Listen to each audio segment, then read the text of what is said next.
Alright, cool. We are back this week with another review for you. It was Dave's choice this week. We watched The Watchmen, which we all saw this film for the first time together in theaters. Yeah. Thought it was awesome. Well, it was a great time. Yeah. I have a story to tell about it. Hey, we're having a story from Roger. Well, Yes. remember when we watched it? Like me and you could not stop talking about the film. And Yeah. We went home. Yeah. I went to your house. I was just like. And we were still talking, and like hours later, like Chris, like remember that? And he like shouted at us, "Shut up, you two! It's just a movie." I think we did probably disagreed with him on the fact that it was just a movie. So, yeah, it was. But I probably would agree with him that we talk about it a whole lot. And it was probably annoying to outsiders. Perhaps. Hours. It was like hours. We were trying You were in the middle of a video game. I remember that, and I wanted nothing to do with it. You wanted nothing to do with it. We were still discussing this film. The first time I saw this film, I was so just enwrapped and enamored. It's like you look for a piece of art that just is completely compelling and so well put together. And when I went to the theater and I saw this, I was like just blown away. Visually, it had the story, it has like the acting, the music, the choreography, the music, the choreography. The music, the composing. It is an intricately woven tapestry that is just multi-layered, and it all fits together. It was just beautifully written and then beautifully transcribed to film. Amazing. Yes, directed by Zack Snyder. Zack Snyder.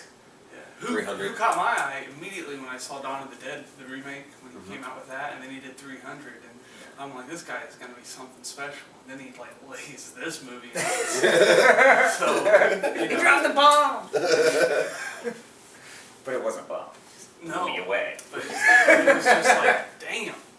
You know, it's a masterpiece. I'm just going to say that. I would say that. Yeah. He like, I know he didn't write it, and it's like he's borrowed it, but that's fine. It doesn't matter. This movie captures so much. Like, it's, like you said, it's so layered. It is. It's just so many things that you can talk about. Oh. And we're gonna. Yeah. I've got a lot to say. Oh yeah, well I mean, how I feel about the film, I love the film. I love the way it transitions, I like the flow of it, I like the character development. I think that they left enough in and took enough out to make it compelling, so we weren't getting like bogged down with story and stuff like that. It kept you moving with each character. Rorschach, he's the man. Like, I love Rorschach. He didn't compromise on his views. Like, to the end, he was like, I'm dying, I'm not compromising who I am. And he took it to the death, you know, when other people were willing to compromise. Which is really one of the themes that you get throughout the film. I remember that being really impactful to me when we watched it the first time. Never compromise. I really liked Rorschach going out the way he did. Really respected the character. It's the only way. There was no other way. At the end of that movie, Rorschach couldn't be around.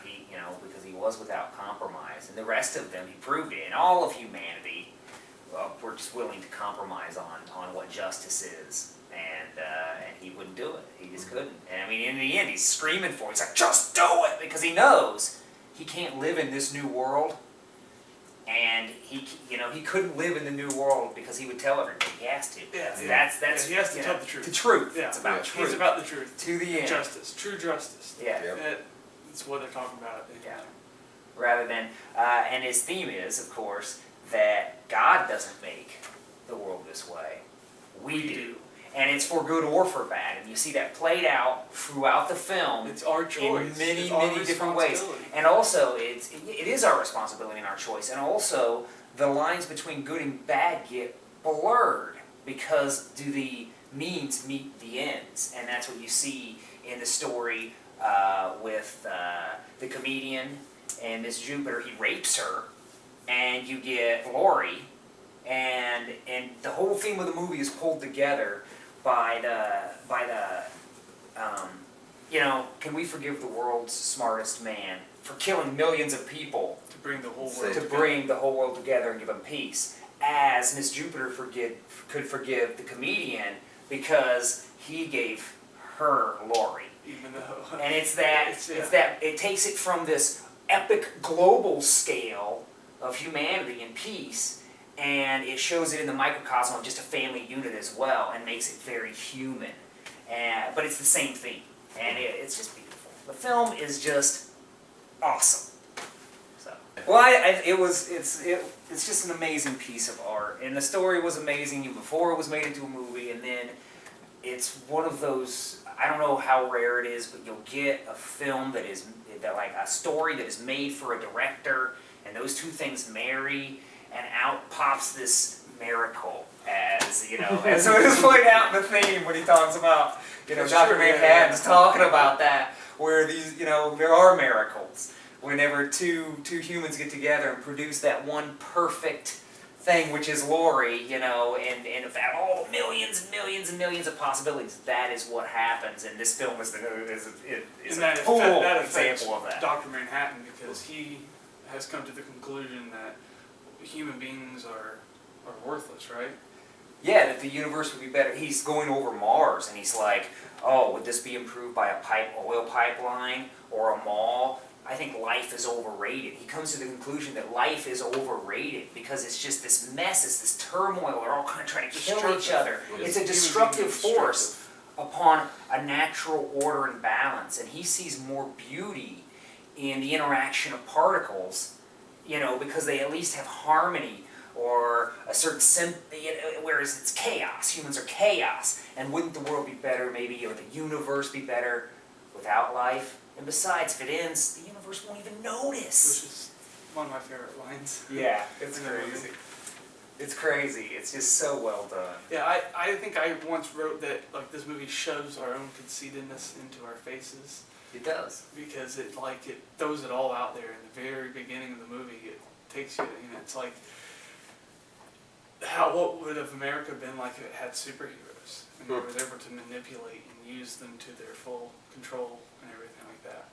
Like Dr. Manhattan is like God.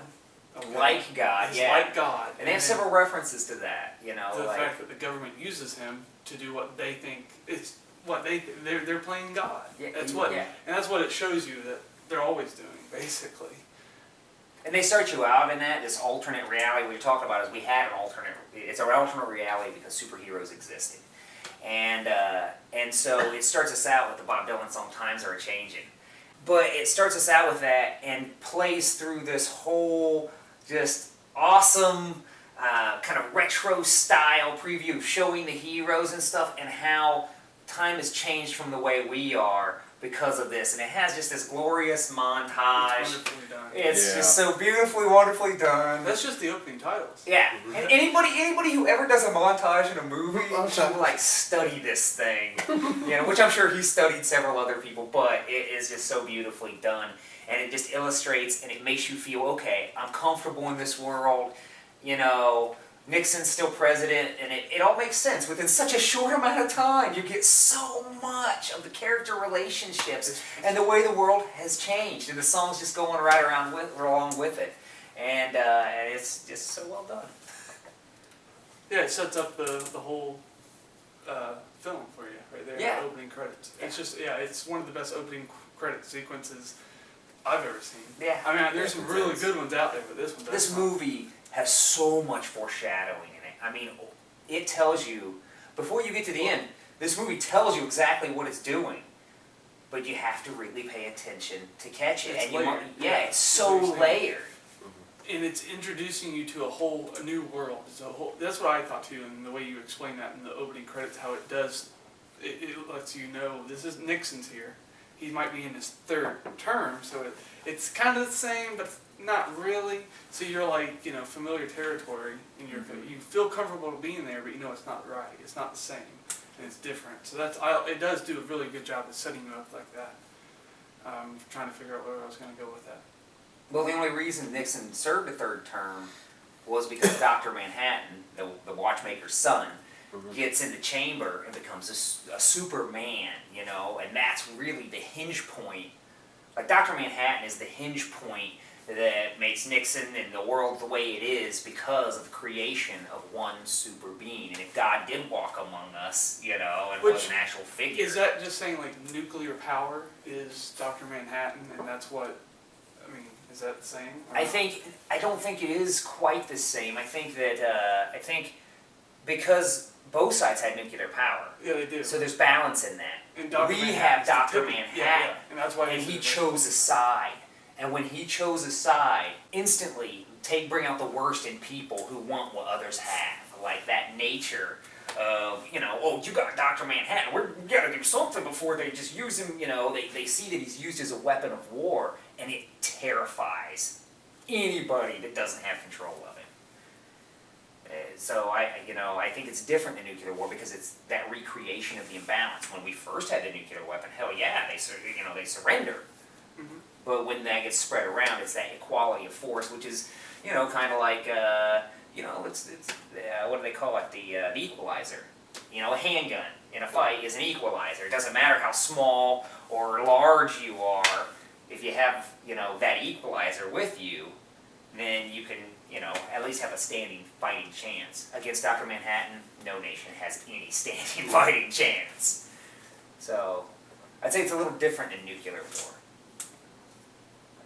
Because it's that was at least balanced. Well, I was just saying that like Dr. Manhattan represents the nuclear power of God, is what I was saying. So the government, even though I know both sides have nuclear power, it was the fact that they have like the God ability, and it like how they use it and everything, because they use them for war.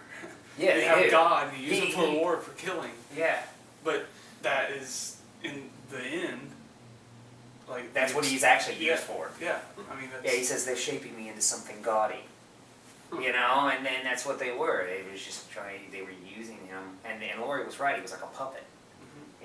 The most powerful being in the universe, and you're just a puppet. And what is ironic is because he said that everybody else, he can see the strings basically of the universe. Yes, we're all puppets. Yeah. I'm just the one that can see the strings. So, but yeah. Because for him, everything's preordained. But, like you said. Yeah, he said, time's different for him. Yeah.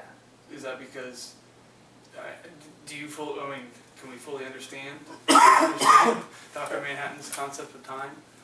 There is no time, there is no nothing. All events are happening simultaneously. That's why whenever it's going through the kind of the montage of what built his life and who he was and how he was created, and his father was a watchmaker, he's falling in love and falling in love again. You get to both see his human side and, this super God side. He exists in all times pretty much simultaneously, his concept of time. Yeah. Yeah, it's his concept of time. Is that he sees everything all at once. Of course, tachyons disrupt that because they travel backwards through time, blur his vision, and that's why Adrian produced those. That's why he couldn't see his own future clearly, is because Adrian was sending back these tachyons, which had to be part of his master plan, in order to cloud his perception of time as well. But it's so neat when he's going through that montage that he's like, I'm here, I'm here, I'm here. He wasn't like, then I was here, then I was here. He's in all of those places simultaneously. Now, since we're just human, we have to experience it in a chronological order of some kind for us to comprehend it. But if we could experience it the way Dr. Manhattan was, I'm sure it all just happened instantaneously. He mentions that he can experience like moments of time that almost are non-existent. Yeah. I perceived reactions so small and so quick that they could be said to be non-existent or something like that. Yeah, things in space. I've seen things in space. So he's beyond our comprehension. Yeah. His abilities. I mean, he is, the Superman, but he's not even that. What's his friend say that died of cancer and stuff? He's like, I was misquoted. I didn't say the Superman is real and he's American. I said that God is real and he's American. And then he goes on to explain, if you suddenly get this strange feeling, don't worry, it means you're sane. You're like, whoa. I feel like this film, when the director made this, when Zack Snyder made this, he said, okay, my audience can handle this shit, and I'm going to show them it all. And I'm not going to pull any punches. They can take it. They can take total brutality of violence with glass being smashed in hands and people's arms being sawed off, and just broken arms popping out, to graphic sex, to like seeing the dirtiest parts of humanity with like child raping, dudes getting their face cleaved in half. I mean, he shows you some really gritty moments and says, guess what? I want to trust that you can take this. And if you can't, I'm sorry, the film wasn't made for you.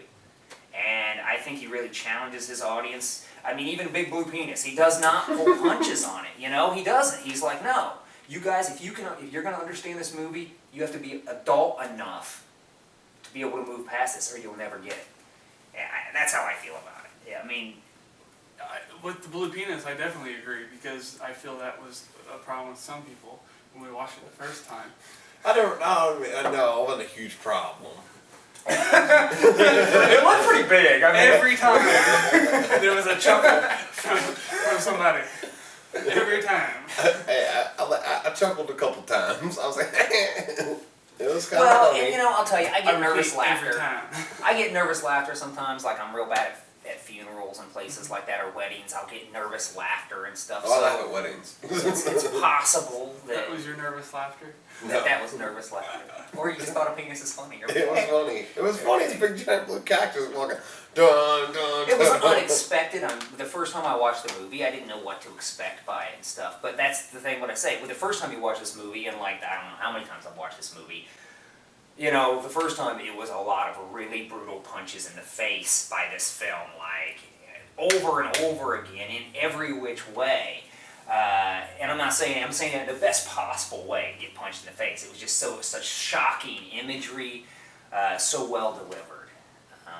So I can understand somebody having the reaction of laughing because, wow, okay, there's penises in this world. I haven't been to a theater movie that had really, done this. Had really big blue penises. Yeah, never happened to me Real big. before. So if you're, if you get a little laugh out of it or whatever, I suppose, it's just a different reaction. I accepted it. I accepted that world. Yeah, I love the world. I mean, it's not a world I want to live in, but there was something about it the first time I watched it, and every time I watch it, it captures just some essence that I really enjoy. It's raw and gritty, and that's the style, of course. But I mean, I would assume that's the Watchmen world is that way, not just Zack Snyder's vision of it. Yeah. You read the... Well, I actually have not read it, but they have, Rorschach is like a gumshoe detective kind of character, and he's the narrator as well. And I think it's kind of iconic, classically, for the gumshoe detective world to be kind of gritty and dirty, the seedy underbelly, And so I think that's where the grit comes from, is it's just that kind of story. It was written as a gumshoe kind of detective story of what's going on, and it's, there's been several, it's just iconic, I think, that kind of storytelling. Yeah, it's like So, it's captures like a that Dick world. Tracy character in a way, but but really grimy. Yeah. Really. It's a dirty. Dick Tracy world, I mean, but really grimy. Or a Batman, it's Gotham. It's like that dirty, gritty, and speaking of Batman, it's like Night Owl is a mix between Clark Kent and Batman. That's my conclusion. Because he's nerdy like Clark Kent. Yeah, I was going to point out that he's really nerdy. That's what I think when I watch this, because when I first watched it, it's like a comic book movie. It's a generic comic book movie, right? Because it's these guys look like you said, it's like a mix between Batman and Clark Kent, kind of. And there's other, like the comedian. You immediately think of the Joker or the Riddler, So it just seems like it's generic. But yeah, it takes all that, it makes it seem generic. It makes Batman and Superman, all that stuff seem generic. Yeah. And this seems like this is what it would really be like if we had superheroes. Yeah. So that's excellent. But it's all a joke, right? And it starts out that way. It's Comedian. all that's Comedian. the thing. Yeah. Starts out with a comedian. Starts out with a comedian, and That's one of my favorite scenes of the whole movie is that opening scene. It's memorable as hell. the scene right after it where he's punching Yeah. the out, the old night out, and it's like flashing having a back montage. to the old heroes or the old villains. And he's like punch him, Yeah. and he's going through his life of what it was to be a hero, and he's remembering it, his body's remembering it, and I know it's a great. it's just if so he's gonna go freaking out, awesome. that's a great way to go out. Yeah. It's well he, shot. He died the way he lived when Yeah. he lived. I give it a 5. Yeah. I give it 2 thumbs. I give it as high a rating as any film I've watched. Mhm. It's one of my all-time favorite movies. Next week is Roger's pick. Oh yeah, What and do I'm going with Soylent Green. Awesome. We'll see you next week. Take care. Bye.